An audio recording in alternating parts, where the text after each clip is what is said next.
Hello Dino Peeps! There have been some big changes for Ark Survival Ascended and specifically regarding the whole Cryopod and Cryofridge topic. The insights shared here are based on the latest version of Ark Survival Ascended's public test run, which we will call PTR. These changes are part of the ongoing development and testing phase Wildcard has started, in which they include the community to test new things first and find bugs and exploits before changes go into the public game version. All these changes were found by GP, give him a follow because he's a great guy and a good friend of mine who loves to gather all these little snippets of news. The primary focus of feedback during the PTR phase is to get bug reports and find technical issues, since many players who are very dedicated to the game will always find more issues than a handful of devs.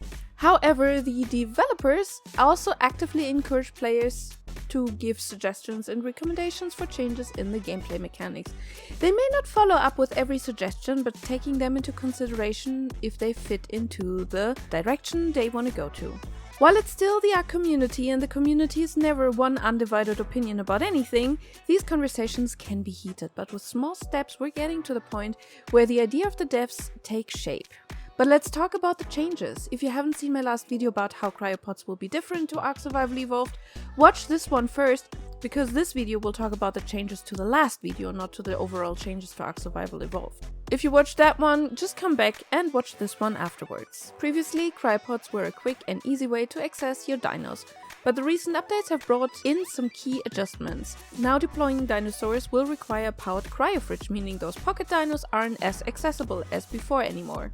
In the last update, you could simply place an unpowered cryofridge somewhere and unpod anything after 5 minutes of a cooldown timer. Now it needs to be powered instead by a generator.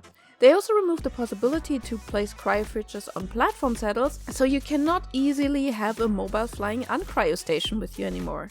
One quality of life change also made it into the update. The deployment area for cryopods is now finally visible, making it easier for you to see where to unpod your dino. For some players, these changes bring a sense of balance and strategy back into the game. Requiring powered cryofridges for deployment makes planning for taming sprees and base layout more important.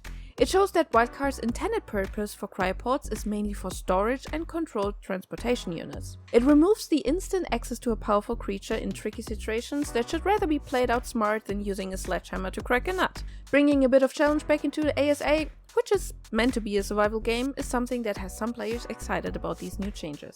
However, as I mentioned earlier, the Ark community is never the same one opinion, which is fine because many concerns are still valid. Players may be used to the convenience of readily available cryopods and worry that these changes might disrupt the way they have played the game before.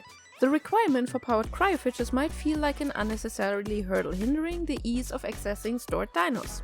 Having something that makes things very easy before and suddenly it's harder will make people never happy, but it is common in early access development. 7 Days to Die, for example, recently changed that you had to read books in order to learn things, in opposite to finding those plans and learning in that way. And they got a lot of backlash for this until people got used to it. Another concern that I also see as completely valid is the fear of cryofridge placement spam on the map due to these restrictions. Excessive generator cluttering of the landscape alongside cryofridges might impact the playability, especially on PvE servers, where you can't just simply destroy other people's structures, but they will block you from building your own. There will be a need for a rule adjustment or a better mechanic to get rid of structure spam, since it's also a problem outside of the cryo discussion. The last concern is from the PvP community that this new change is going to make caves unraidable. I'm not a PvP player, or rather I don't play it anymore, so I can't say much about the cave meta since that was one of the things that made PvP uninteresting for me. But I see why there should be changes to the meta at all. Maybe bigger restrictions to building in caves, but that's up to Wildcard to look into that. But knowing PvP, they will always get creative and find a way.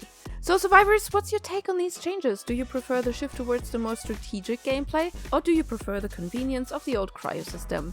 Drop your thoughts in the comments below. And while this is still hot in from the PTR, we don't know when we will get the cryos, if it's today or next year. But it's still interesting to capture your thoughts. Also, little advice: when you feel the need to insult people just because they're not your opinion, then that was your last comment on my channel. Keep your competitive mindset to the game. And that was it. Thanks again to GP for the info, and I will see you in the next video.